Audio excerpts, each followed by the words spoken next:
Hey, it's Jackie and welcome back to my channel. I am super excited to bring to you today a dessert. A loyal watcher recently requested that I make a dessert video and I was so happy to oblige because my daughter has been begging me to make something out of her cookbook recently.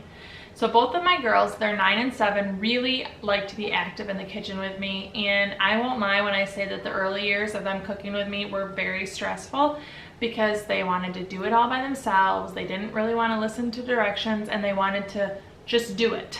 If you push through those really early years of kids learning how to exist and be productive and helpful in the kitchen, it really comes out wonderfully.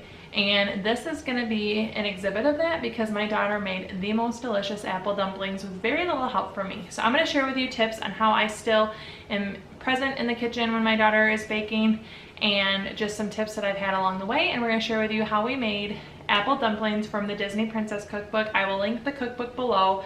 We absolutely love this cookbook. My daughter got it for her 7th birthday. She's almost 8 and she has made a lot out of there. And none of it she's done by herself because I am very active in the kitchen with them.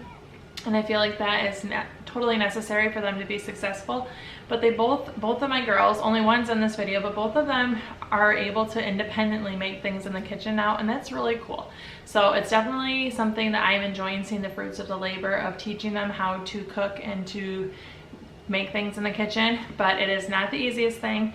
But today my daughter and I are sharing with you apple dumplings. I hope you enjoy. So the first thing that I did was get everything out for us before I actually brought Elsie into the kitchen, because I think it's so much easier to have the ingredients out and ready when I'm going to be cooking with the kids. That way I'm not trying to help them and think of what is necessary. So that's just something I've learned along the way, is to pull everything out. Eventually, as my girls are taller and can reach everything and they are more familiar with all of our ingredients, it'll be easier for them to do it themselves. But this is where we're at, especially with my middle daughter, the 7-year-old. So I'm kind of giving her step-by-step instructions. She can read, which is awesome, but I have found that things go a little more smooth and don't take as long if I help her, like, okay, we're going to do this, and kind of explain why. And once they do this a number of times, they're going to understand that, like, adding your dry ingredients is just a basic thing that you do in cooking. You mix those together before you add in the wet stuff. So I just kind of go through those steps with them.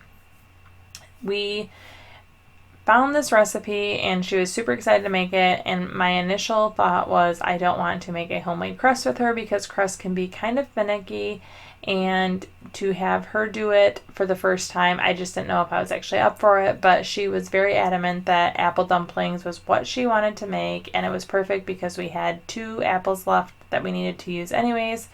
So I went for it, and I have to admit that it was much easier than I thought it would be. And again, it kind of was a huge ego boost to her that she made a homemade crust.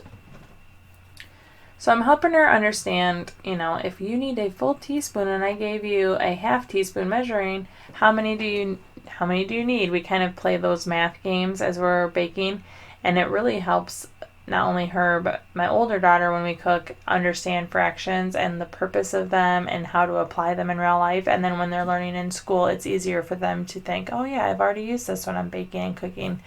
So I do kind of quiz them, and both my girls now understand what a tablespoon of butter is, or how you find the line on the butter wrapper.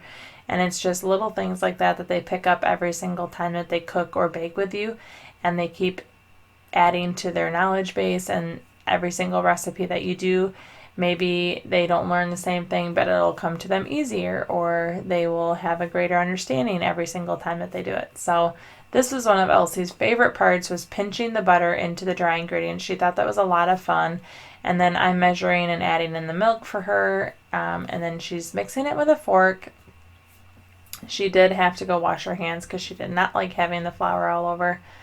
But I am getting our surface ready to knead and to roll out. Elsie is making the sugary mixture for the inside of the dumpling. I think it's brown sugar, cinnamon, nutmeg was basically all that went into there. I will type out the actual recipe below, but I think it was pretty basic.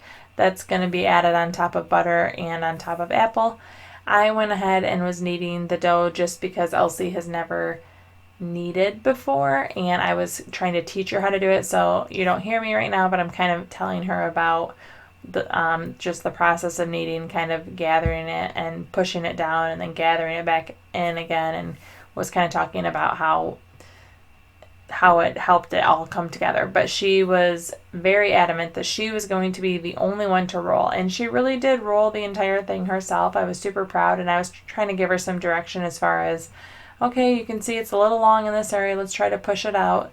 And the recipe called for rolling a square, and we quite obviously did not even come close to a square, but a lopsided rectangle was good enough for us.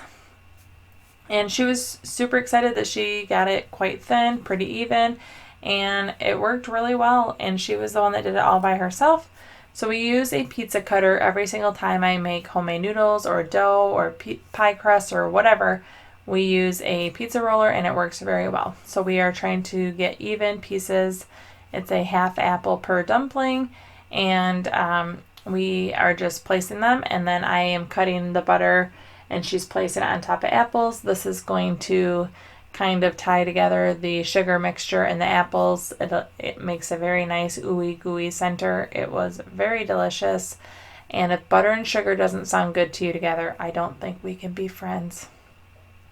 Here is a little total side note. When I was a kid and I used to make cookies, I eventually got to the point where I could make them by myself, and I used to take spoonfuls of shortening and sugar and eat it, and I thought it was about the greatest thing ever.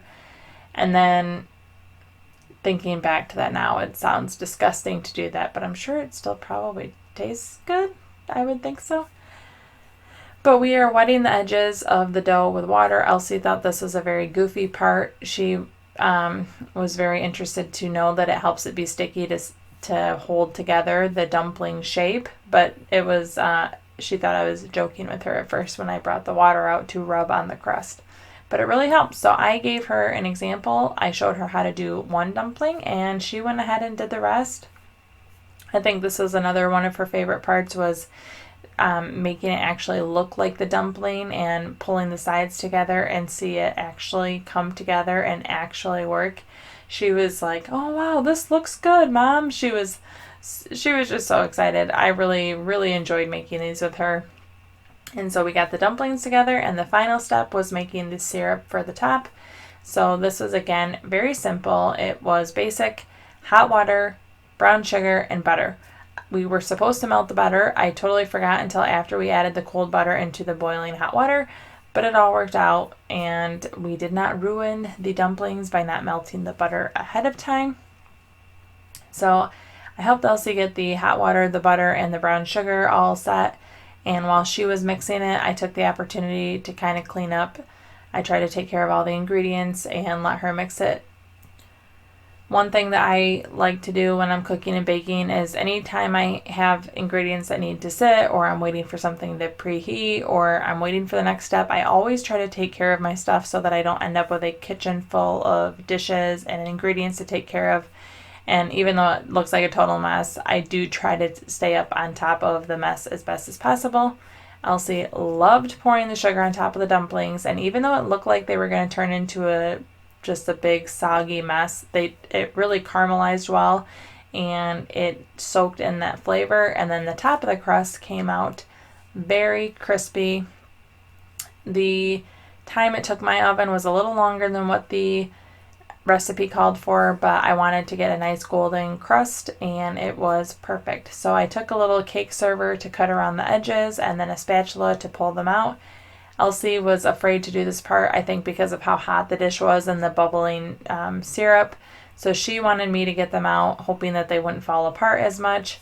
And it really worked out well. She was so pleased as I was taking them out. "Mom, this looks just like the picture." And she insisted, and I was happy that she did, that she wanted to do the final step, which was spooning out the leftover syrup on top of the dumpling again. This recipe I would highly recommend. Even though it came from a children's cookbook, it is a dessert that I would love to serve to any guests that came to my house. The apples were so soft inside. The sugar and butter melted to make a really nice, yummy caramely sauce inside, just like the caramel sauce that's on the outside. I love homemade crust, and the nutmeg with all of these ingredients was perfect. The first bite my husband took, he's like, "Ooh, there's nutmeg in here." So he could taste it. It really accentuated the other flavors, and this dessert didn't taste like a 7-year-old made it. Our family was in unanimous agreement that this dessert will be repeated. We all gave it a 10 out of 10. It was so delicious. Elsie did a fabulous job, and I'm so excited to see her make it again and see how much more independent she can do it each time that she makes it. And look how similar it looks to the picture. She was floored and so proud. So that was really fun for me to share with you. Elsie is one of the apples of my eye, and she's just the sweetest, and to have her be so proud of this dessert, it made it taste 10 times better. Not only was it actually phenomenal, she was thrilled that it looked like the picture in the cookbook. She loved it, her brother loved it, her dad loved it, like we literally all scarfed it down, and she was super proud that it was her idea to make it, and everyone loved it. So just seeing that she contributed to her family and that she was super proud of it made me love it 10 times more. And it's definitely worth the effort to get your kids in the kitchen, teach them how to cook. It'll pay itself off in tenfolds when they're older. And I can't wait to see how she progresses through the years. So I hope you like this video. If you want to see more of my girls in the kitchen, let me know. And Kel is always in my videos, but he's 2, so he's not going to be quite taking the reins yet. Thank you so much for watching. Hope you come back next week. Let me know in the comments if you liked seeing my daughter baking and these types of videos. I would love to make more like this, and I want to know what you guys think. We 100% recommend this book. Again, the link is below in the description, and I will also give a short version of the recipe in the description. But we not only love this recipe, but we think this is a great cookbook for any kid that wants to get interested in cooking with their parents.